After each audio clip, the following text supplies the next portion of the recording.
IMF predicts a Vietnam GDP growth to slow to 5.4% amid high tariffs.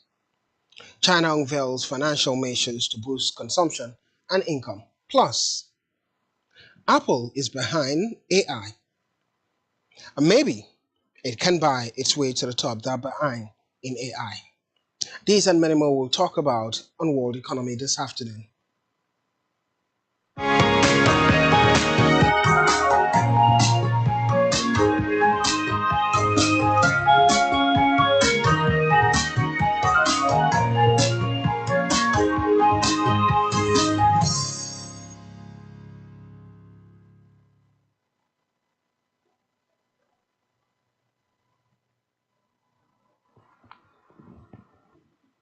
It's World Economy. Let's begin from Korea.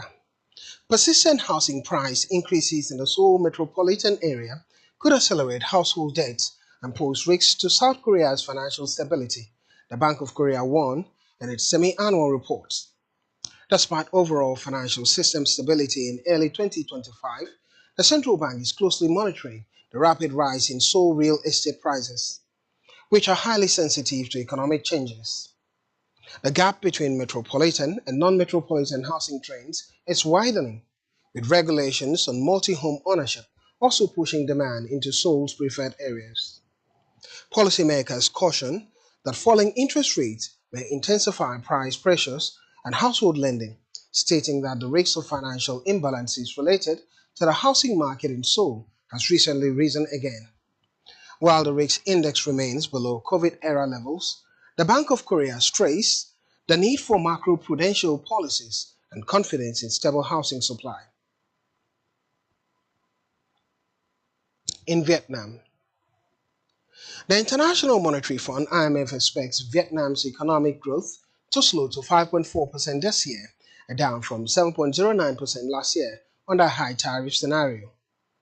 The country has held several rounds of negotiations with the US to strike a deal and avoid the Trump administration's proposed 46% tariff on its exports.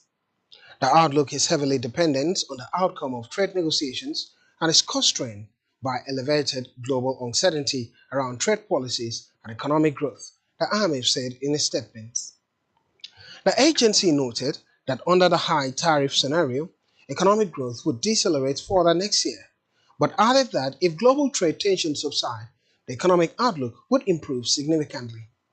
Last year, shipments to the US accounted for about 30% of Vietnam's GDP. Vietnam's GDP grew by 6.93% year-on-year in the first quarter of 2025, easing from a 7.55% expansion in the fourth quarter of 2024, while marking the softest pace of growth since the first quarter of 2024. Meanwhile, China unveils financial measures to boost consumption and income. China released new guidelines today to stimulate consumption using financial tools, aiming to support employment, raise household incomes, and support the broader economy. Jointly drafted by 6 government agencies and published by the central bank, the plan calls for supporting eligible consumer sector firms in raising funds via IPOs, bonds, and other channels. Financial institutions are urged to improve services, innovate credit products, and manage risks effectively to meet diverse consumer financing needs. Still in China, the People's Bank of China, PBOC, injected a total of 300 billion yuan into financial institutions through a one-year medium-term lending facility (MLF) on June 25th to maintain ample liquidity in the country's banking system. The bank stated that the MLF operation would be conducted using a fixed quantity, interest rate bidding, and multiple price bidding method. This month's net MLF injection declined compared to the 500 billion yuan in the previous month. With 182 billion yuan in MLS funds maturing this month, the move resulted in a net liquidity injection of 118 billion yuan, marking the 4th straight month of increased medium-term lending facility operation. Starting in March, the central bank adopted a multiple price bidding method for MLF operations. As a result, it no longer announces a fixed interest rate for the facility. In Japan, the Bank of Japan emphasized that any future rate hikes will depend on whether its economic and price outlook materializes. The summary of opinions from its June monetary policy meeting showed. It added that while inflation has slightly exceeded expectations, economic growth is expected to slow and consumer price index improvement may be sluggish. Given risks from global trade tensions and geopolitical instability, board members see it appropriate to keep the current accommodative stance. Meanwhile, Bank of Thailand holds rates steady. The Bank of Thailand kept its benchmark interest rate unchanged at 1.75% during its June 2025 policy meeting, as widely expected. The Monetary Policy Committee voted 6-1 in favor of maintaining the current rate, which remains at its lowest level since April 2023. Headline inflation is projected to stay at just 0.5% in 2025 and 0.8% in 2026, while core inflation is expected to remain low at 1% for 2025 and 0.9% in 2026. Consumer prices in Thailand fell by 0.57% in May 2025, marking the second consecutive month of deflation. Meanwhile, the Thai economy is forecast to grow by 2.3% in 2025 and 1.7% in 2026. The economy expanded by 3.1% year-on-year in the first quarter of 2025, exceeding expectations of 2.9%. And now to Canada's inflation rate. The annual inflation rate in Canada was at 1.7% in May 2025, remaining unchanged from the previous month and aligned with market expectations. The inflation rate remained below the Bank of Canada's 2% target for the second straight month, holding the decline from the previous month after the removal of the federal consumer carbon tax. Price growth slowed for shelter amid softer inflation for rents and mortgage interest costs, consistent with lower rates by the Bank of Canada. Prices also slowed for food. And now let's look at the charts indicating Canada's inflation rates, as Canada's inflation rate holds below the level. Well, according to the chart, inflation in Canada from last year's May started at 2.9% and 2.7% in July, 2.3% before dropping to a low of 1.6% in September. It began to rise, then hitting another peak of 2.6% in February before continuous a slowdown at 1.7% in April and 1.7% in May, indicating that the Canadian dollar is stable. Also, looking at the prices of commodity in Canada as a fair level. In France, the French unemployment rate falls to 5-month low. The number of registered unemployed in mainland France declined by 11,200 to 3.002 million in May 2025, marking the lowest level since December 2024. The decrease was most pronounced among the core age population, followed by those aged over 50 years. In contrast, unemployment among those aged under 25 rose by 1,500 to 477,800. On a year-on-year basis, the number of registered unemployed individuals rose by 188,900. Apple is behind in AI. Maybe it can buy its way to the top. Apple hasn't taken AI as seriously as some of its peers, and now it seems that the company's top brass are considering writing a very large check to catch up in the space. Though the company is yet to formally discuss a deal with Perplexity, some of Apple's top decision makers, including Head of Merger and Acquisition Andren Pereka and Services Chief Eddie Q, have reportedly held internal discussions about making a bid for search engine Perplexity AI, according to reports. The consideration comes as the tech giant awaits the final ruling for Google's antitrust trial, which will decide if Apple's long-standing search partnership with Google, which was revealed to be worth $20 billion in 2022, will be allowed to continue in any form. Amid a recent series of Apple intelligence failure and delays in Shri upgrades. The company is clearly keen to explore all options on the table, and Perplexity, which received 780 million queries in May, is growing at light speeds. It also racking up lawsuits at a pretty remarkable clip. But any potential deal would represent a major change to Apple's M&A strategy. And now let's look at the charts or the lists or data sets of potential deals for Apple. The data set for potential deal for Apple has stretched even further in that direction, and the standards versus Perplexity. Let's look at the table itself that gives the details of it.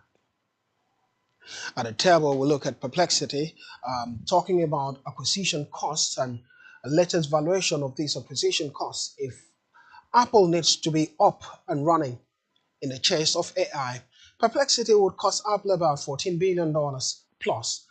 The likes of Beats will cost Apple about $3 billion. Hotstop.com would cost Apple about $1.1 billion.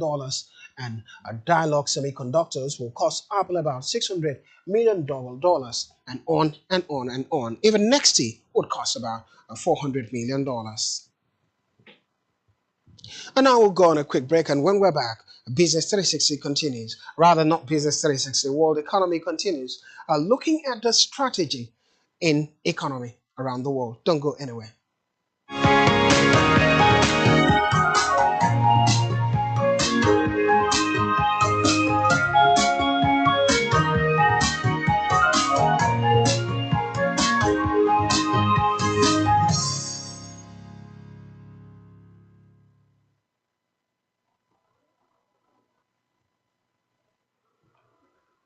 Welcome back. It's Business 3.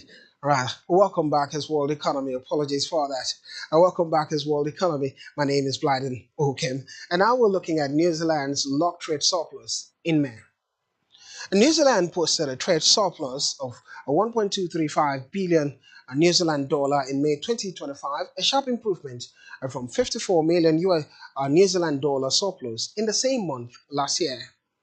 Exports rose 9.7% from a year earlier to 7.7 billion New Zealand dollar, driven by strong demand for key commodities such as milk powder, butter, and cheese. Fruits at a positive 25%, meat and edible offals a positive 11%, and precious metal, jewelry, and coins a positive 69%.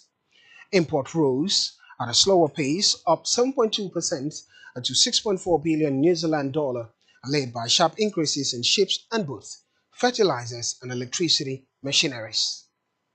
Export growth was broad-based, with shipments to China rising 13%, Australia 10%, and the European Union 41%. On the import side, only purchases from China increased positive 3.7%, while imports declined from the United States of America, Australia, the EU, and South Korea. And now to the US current account gap widens in the first quarter. The US current account deficit widens by 138.2 billion US dollars, an equivalent of 44.3%, to 450.2 billion dollars in the first quarter of 2025, up from a revised fourth quarter deficit of 312 billion US dollars and worse than the market expectations of a 443.3 billion US dollar gap. The goods deficit rose to $466 billion from $328.9 billion as import increased $158.2 billion to $1 trillion, led by non-monetary gold and consumer goods, mostly medicinal, dental, and pharmaceutical products. Export increased $21.1 billion to $539 billion, led by capital goods, mainly capital, civilian, aircraft, and computer accessories, peripherals, and parts. And now let's look at global crude oil production by country in 2025. The outlook and the map we're about to show indicates the daily crude oil production in millions of barrels and each country's share in global output.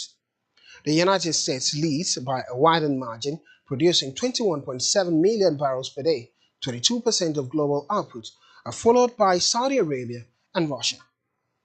And notably, oil production is highly concentrated with just a handful of countries dominating the supply chain.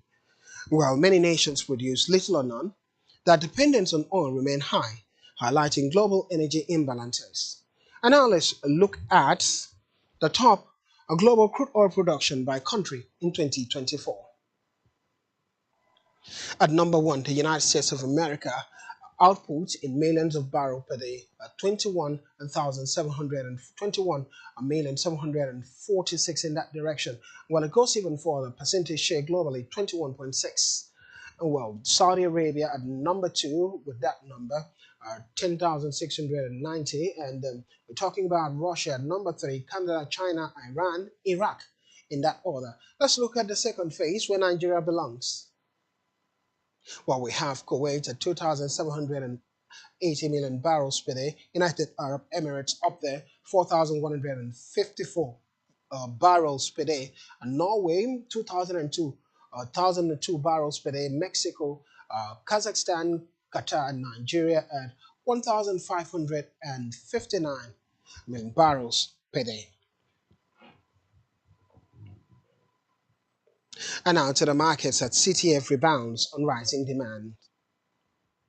European natural gas futures rose to 35.6 euros per megawatt hour, rebounding from a 13.7% drop in the previous session, as a heat wave boosting cooling demand across the region. Data from atmospheric G2 shows a strong air conditioning use, with temperatures expected to ease briefly before climbing higher towards the end of June.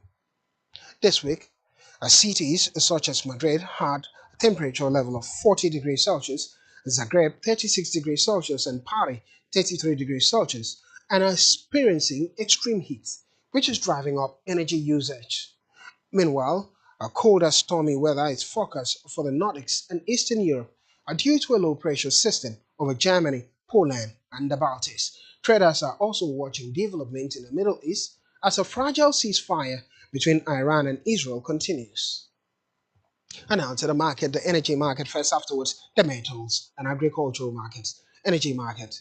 Energy market indicates the price of US crude at 65 US dollars per barrel, gaining 0.661 points, and Brent, which represents Nigeria's price benchmark, at 67.8 US dollars per barrel, upward by 0.67 point. Natural gas, gasoline, heating oil are falling this morning. TTF gas gaining 0.48 points.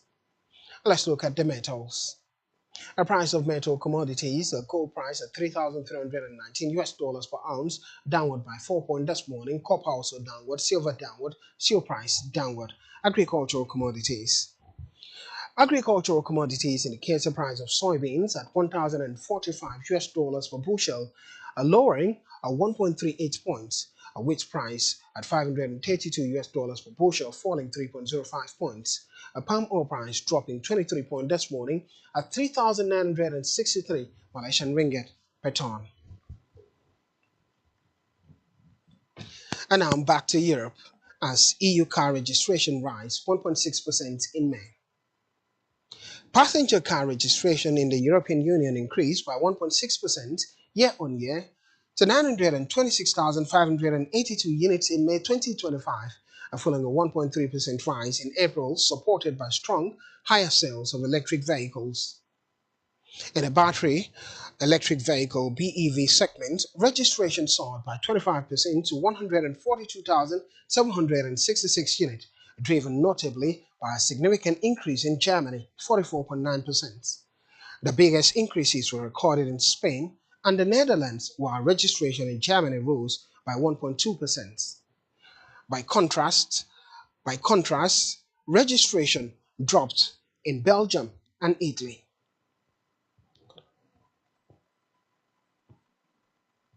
And now, let's see how we can conclude today's edition of World Economy, looking at the US dollar index as it holds and decline. The dollar index was at 98 mark today, halting the slide that tested three-year lows yesterday as market continued to assess the monetary policy outlook for the Federal Reserve. In his first testimony before Congress, Chairman Powell noted that the uncertain economic backdrop drove FOMC members to wait for clarity on trade policy before committing to the specific red path. CEO Powell noted that a lack of tariff favor the continuation of a disinflation outlook favoring rate cuts should the White House refrain from reintroducing tariff on the July 9th deadline. In the meantime, oil and LNG tankers continue to navigate the Strait of Hormuz despite the brief escalation of the conflict between Iran and Israel. And now to the markets as we close. Quickly, let's look at the Euro USD market, and afterwards, we'll look at the US dollar against African currencies and the crypto market. Euro USD market price level stands at 1.15 points mark, a slight fall, no significant change in the market. Let's look at the US dollar against African currencies. US dollar against African currencies, against the Naira in particular, 1,550 Naira equaling 1 US dollar, the dollar gaining 1.35 points over the Naira, and the Rand the dollar gaining 0.0745 a point over the South African rand at a rate of 17.8 rand to the dollar, and the Zambian kwacha 23.4 kwacha to the dollar gaining slightly, but Egyptian pound being strong at 49 pound to the dollar. A cryptocurrency market as we close. The price of Bitcoin stands at 107,277 US dollars, upward by 1,229 points this morning. Ether falling, Binance 3.2 points gain, Cardano, Solana, Ripples on the negative. The crypto market is of mixed fortune, but it's a story of what comes with the market. It's the story of the market this afternoon, and here we draw the curtain in today's edition of World Economy. Thank you for being a part of it. My name is Bladden Kim. Thank you for watching.